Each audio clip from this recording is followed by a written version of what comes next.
এই হ্যাঁ তোমার প্যান্টের পকেট থেকে টাকাটা পেয়েছি। বাহ থ্যাংক ইউ, দিয়েছি সেটাই অনেক। আর এই লিপস্টিকটাও পেয়েছি। হ্যাঁ এই লিপস্টিক আমার নয়। তোমার না মানে? লিপস্টিক আমি করতে তুমি পারবো? নিশ্চয়ই পড়ো। আরে আমি পড়বো করতে গেলে এই না, এই লিপস্টিক আমার লিপস্টিকটা নয়, এটা তোমার তোরই কাছে হবে, আছে। তুই তুই নাটক করছিস। আমি নাটক লিপস্টিক করছি। আমার নয়, রেখে দে। তোমার প্যান্টের পকেট থেকে পেয়ে আমি বললাম না এই কালার, এটা তো একদম ব্র্যান্ড নিউ। আরে হ্যাঁ, আমি তো এই কোম্পানি ইউজ করি না। আরে লিপস্টিক আমি করতে গে পাবো? তাহলে আজব এটা তো। কোথা থেকে এলো?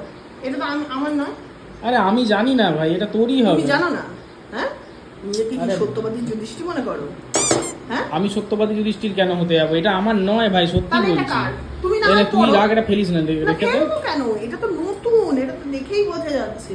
এটা কোথা থেকে এলো? আমার জন্য তো তুমি এসব কেনো না, কাজে তোমার এই আইডিয়া নেই। তাহলে তুমি তাহলে বলো এটা কোথা থেকে? আমাকে বলো। এটা করতে গেলো, হুম। এটা আমিই রেখেছি। হ্যাঁ, এটা কেন? প্রমাণ করার জন্য কি প্রমাণ? যে তুই পকেট মারিস আমার, চোর, চামার। আমার প্যান্টের থেকে যে আমি টাকা ঝাড়ি, এটাতে কি প্রমাণ হলো এই লিপস্টিকটার থেকে? লিপস্টিকটা হাত দিয়ে তুমি দিয়ে আমাকে দিতে এসছো এখন। হ্যাঁ, তা লিপস্টিকটা লিপস্টিকটা না দিলে টাকা, ওই যে 120 টাকাটা দিলে ওটাও ঝেড়ে দিতে। হ্যাঁ, ওই জন্য লিস্টে রেখেছিলাম। মানুষ যখন প্যান্ট জামা কাটবে তার পকেটটা চেক করবে না? দরকারি তো কোনো কাগজে থাকতে হবে। অবশ্যই চেক করবে, চেক করে সে নিজের কাছে রেখে দেবে। লিপস্টিকটা কি আমার জন্য এনেছে নাকি? ওটা ফেরত দে, ওটা দোকানে দিয়ে আসবো দে। না না, আর দিতে হবে না। না, না, তার ওটা- কালারটা খুব সুন্দর গো। লিপস্টিকটা ফেরত দে, ওটা দোকানে ফেরত দে, ওটা এমনি জাস্ট বাহ, প্রমাণ। গন্ধটাও ভালো। তোর গন্ধের তুই দে, ওটাতে না লিপস্টিক। না, টাকা দিতে হবে শালা না। চোর, শালা চামার।